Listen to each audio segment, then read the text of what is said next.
आप तमाम लोगों का मैं कुशवाहा की गरिमा की ओर से हार्दिक अभिवादन करता हूं। अभी मतगणना समाप्त होने के बाद जो कुछ आंकड़े हैं वो आपके सामने मैं प्रस्तुत करना चाहता हूं। खास करके वो कुशवाहा समाज के संबंध में कि पिछले जो विधानसभा के चुनाव हुए थे उसमें कुशवाहा समाज के 17 उम्मीदवारों ने जीत हासिल की थी।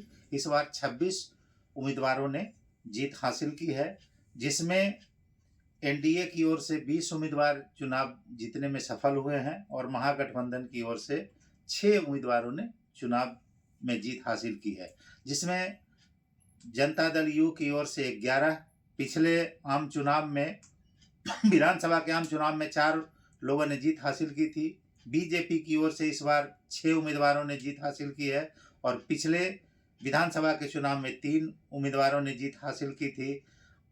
आरएलएम की ओर से 2 उम्मीदवारों ने जीत हासिल की है।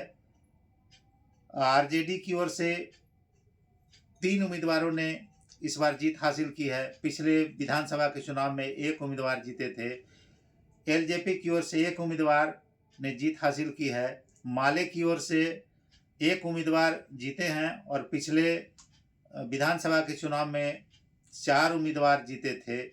सीपीएम की ओर से 1 उम्मीदवार जीते हैं और संभवतः पिछले आम सभा चुनाव में 1 उम्मीदवार जीते थे। कांग्रेस के 1 उम्मीदवार इस बार जीते हैं, पिछली बार संभवतः कोई उम्मीदवार नहीं जीते थे। इस तरह से देखिएगा कि 10 ऐसे उम्मीदवार हैं कुशवाहा समाज के जो इस बार पुनः निर्वाचित हुए हैं। 26 में से 10 पुराने कुशवाहा समाज के उम्मीदवार जीत हासिल करने में सफल हुए हैं और बाकी 16 उम्मीदवार जो नए हैं उन्होंने जीत हासिल की है। तो उसमें आप देखिएगा कि हम कुशवाहा समाज की ओर से चाहते हैं कि जो भी उम्मीदवार रहे, एनडीए और महागठबंधन की ओर से करीब 2-2 दर्जन उम्मीदवार उतारे गए और साथ ही साथ इन दलों से हट करके करीब 2 दर्जन उम्मीदवार भी अलग से खड़े हुए, जो विभिन्न छोटे छोटे राजनीतिक दलों से, जैसे शोषित समाज दल से, अपना जनता पार्टी से और भी कई एक दलों से उम्मीदवार खड़े हुए थे, जिनका कि एक अभियान चला और उन सारे लोगों का, यानी कहने का मतलब है कि करीब 5 दर्जन से अधिक कुशवाहा समाज के उम्मीदवार इस विधानसभा के चुनाव में खड़े थे।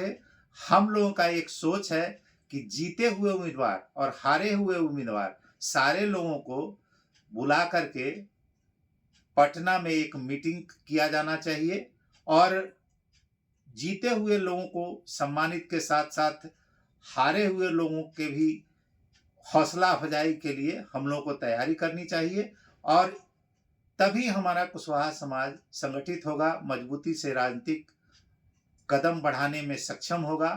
इस संबंध में आप लोगों की क्या राय है? क्या इस तरह का कार्यक्रम किया जाना चाहिए कि नहीं किया जाना चाहिए, या सिर्फ जीते हुए उम्मीदवारों को सम्मानित करना चाहिए, या जो चुनाव में भागीदार हुए हैं, चाहे जीते चाहे हारे, उनको सम्मानित करने का जो प्रोग्राम है उस संबंध में आप लोग अपनी राय देंगे और अपनी बात रखेंगे ताकि हम लोग इस संबंध में अपनी रणनीति बनाएं। धन्यवाद आप सारे लोग।